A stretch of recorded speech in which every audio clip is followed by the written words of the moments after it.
அனைவருக்கும் வணக்கம். இது சின்ன வெங்காயம் மாங்காய் போட்ட வெந்தய குழம்புங்க. எப்படி செய்யலான்னு பார்க்கலாம் வாங்க. கொஞ்சம் நல்லெண்ணெய் ஊற்றி எண்ணெய் காஞ்சோடனே கடுகு வெந்தயம் நல்லா பொரிய விட்டுக்கணுங்க. பொரிஞ்ச உடனே ஒரு கைப்பிடி அளவு சின்ன வெங்காயம் முழுசாக உரித்து அப்படியே வதக்கிக்கணுங்க. நல்லா வெங்காயம் வதங்கினோடனே 2 தக்காளி கட் பண்ணி அதோட சேர்த்துக்கணுங்க. ஒரு 4 பச்சை மிளகா, கொஞ்சம் கருவேப்பிலை சேர்த்து குழம்புக்கு தேவையான அளவு உப்பு மஞ்சள்தூள் சேர்த்து நல்லா வதக்கிக்கலாங்க.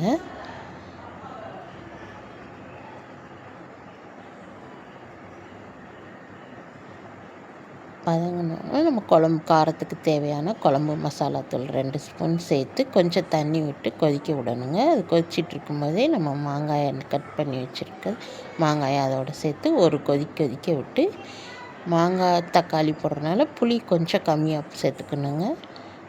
புளி கரைச்சலை கொஞ்சம் ஊற்றி அது கொதித்த உடனே தேங்காய் கொஞ்சம் அரைச்சி ஊற்றிட்டோம்னா சுவையான மாங்காய் சின்ன வெங்காயம் வெந்தய குழம்பு ரெடிங்க. இந்த குழம்புக்கு பொரிகடலை தேங்காய் துவையல் நல்லாயிருக்கும், பருப்பு துவையல் நல்லா இருக்குங்க, வடகம் அப்பளம் இதெல்லாம் வறுத்தோம்னா அதோட காம்பினேஷன் சூப்பராக இருக்குங்க. நீங்களும் இந்த மாதிரி வெந்தய குழம்பு செஞ்சு பாருங்கள்.